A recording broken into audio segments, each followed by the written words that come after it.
What are some of the connections that people, you hope that they'll make?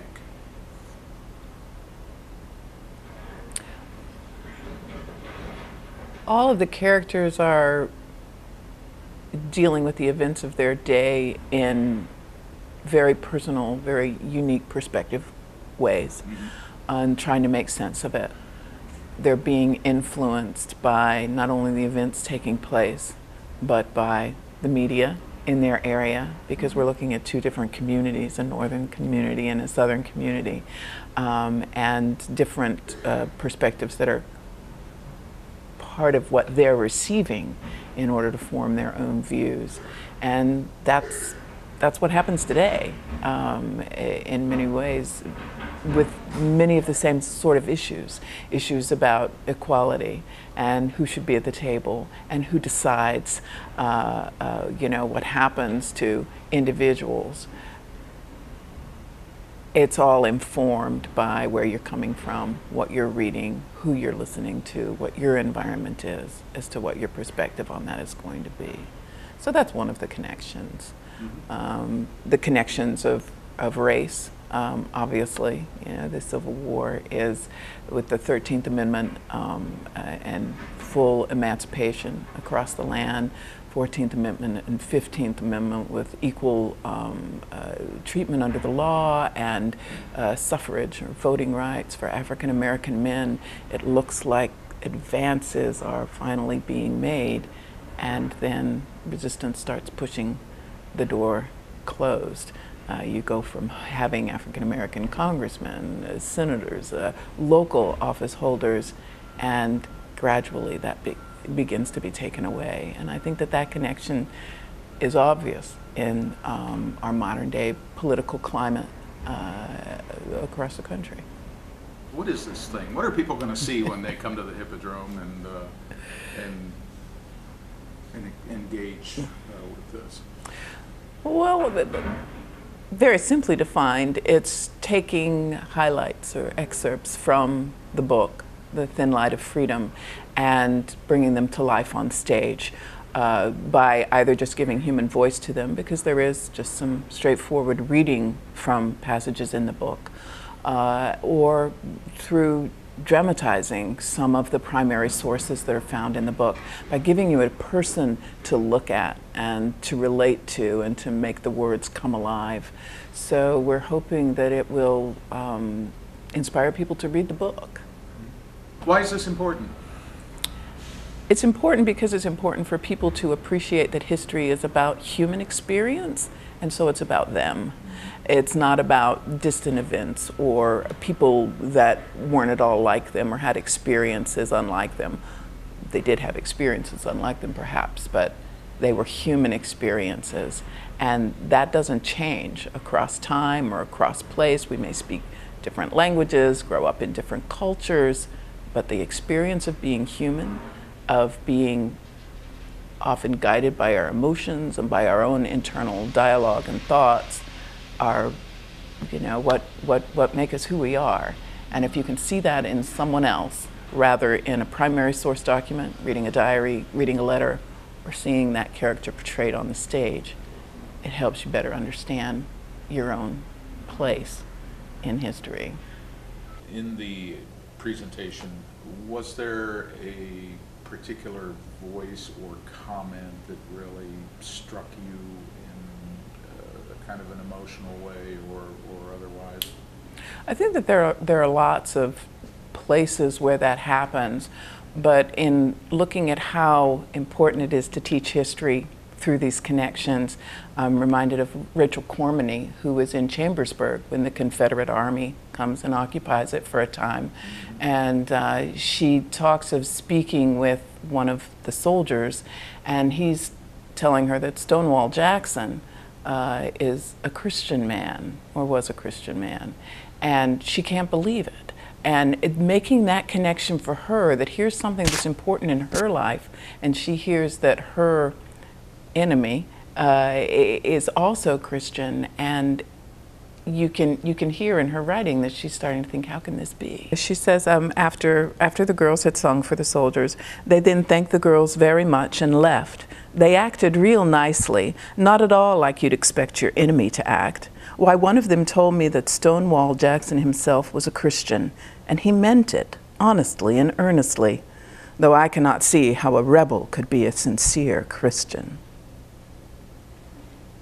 And those are the kind of connections that we hope to make with the program, is for people to hear something that is unexpected and yet connects with them on that emotional level, and they go, how can this be? I need to rethink this. Mm-hmm. That strikes me as one of those kind of things that is endured. You made the point about how some issues just Yes. never go away. They don't go away. It's very true. So, what are one of those things for you? I think just the racial issues don't just go away. And I think that it's because sometimes we don't have a historical point of view of that as Americans. We've had, in this country, we've had either inequalities sanctioned by the government or slavery since 1619 in this country, up to, if we just say the Voting Rights Act, 1964, yes. And that's a long time. And it's going to take us a long time to work through that. And the expectation that that's going to be gone soon is unwise to have in our heads. It's like gaining weight. If you took you a while to put all the weight on, it's going to take you a while to get all the weight off. And we have a weight on us here in America that is called race and racism. And we have to talk about it. Just like if you're doing, they say the best way to do that is with a buddy. That you do it with somebody. And that you take it step by step.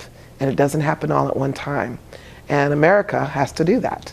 And I think that's why conversations about what the Civil War meant, what its effect was on our country, the fact that there's the Reconstruction that we don't talk about at all, really in classrooms or anywhere else, that we need to have the conversations about why there is not the equality across the board, why there's a concern about the law enforcement and African Americans because of a historical view that's pretty big.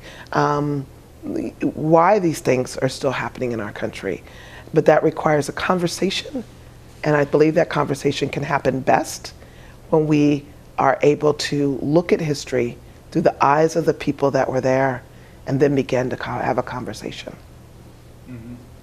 In terms of the why, you had made reference earlier to some, shall I say, reticence or hesitation?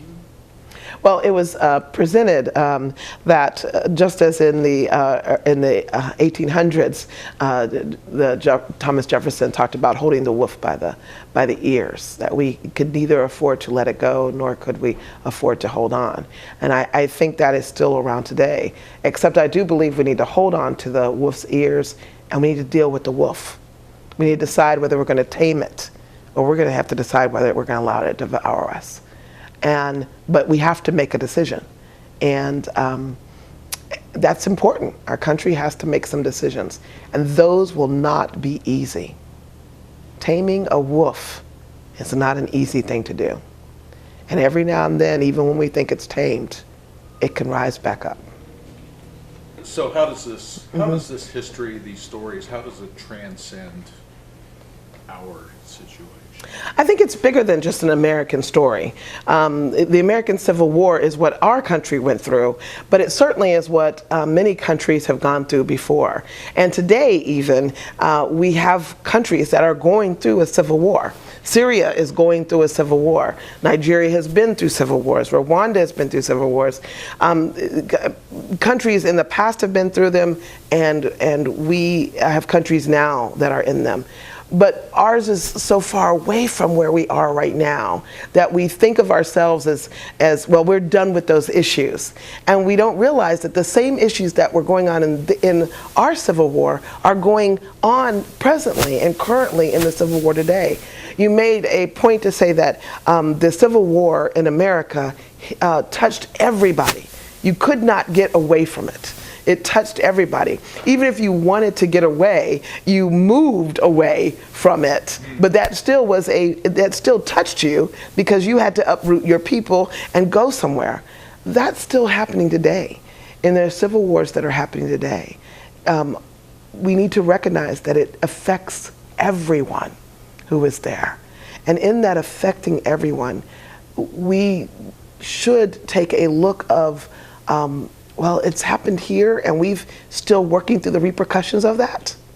Maybe it's going to be difficult to work through the repercussions in other places. There were refugees that we provided for here in our own country. The Freedmen Bureau wasn't just called the Freedmen Bureau, it was the Bureau of Refugees as part of the title. I can't remember the full title, but the part of that title was refugees. We never talk about the fact that the Bureau was working with refugees. And those were people predominantly in the South that had lost their families, their homes, their livelihoods. They didn't have food to eat and had to be taken care of. And we provided for them as well as for the newly freed slaves. Well, does that not mean that we should also help those who are refugees from their own internal things? And if we say, well, no one else helped us, well, we were helped by other countries, and we had to survive, and we had to get help from other countries, even buying our products, even still trading with us in various ways. I think that the discussion of this can make us more sensitized to the fact that if it happened here, it can happen other places, and there are long-term effects. So we shouldn't expect people just to change immediately.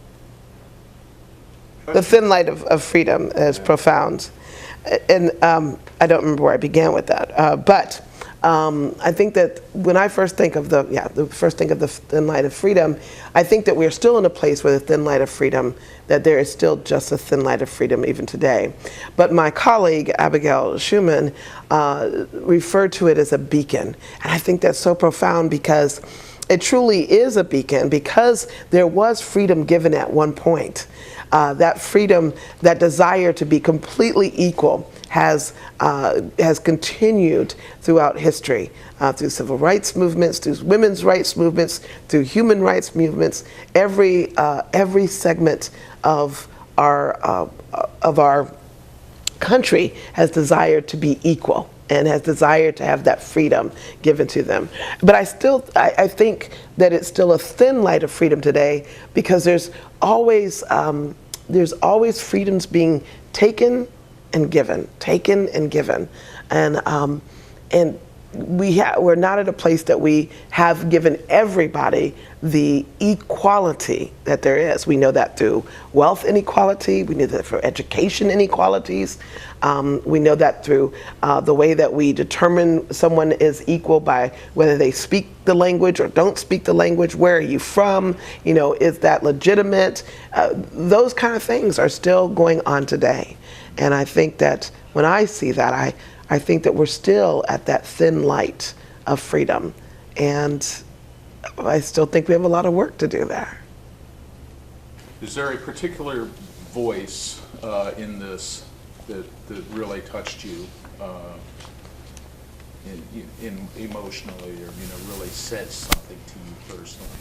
Well, it's not a voice so much. For me, it was something that Ed wrote. Okay. And that's what hit me. And we use it as part of our finale. And it says, through violence and political manipulation, they hollowed out the democracy of their states and the nation. They won important cultural as well as political battles over the next century, as popular histories, novels, and films demonized the freedom that had been won at such great cost in the war and Reconstruction.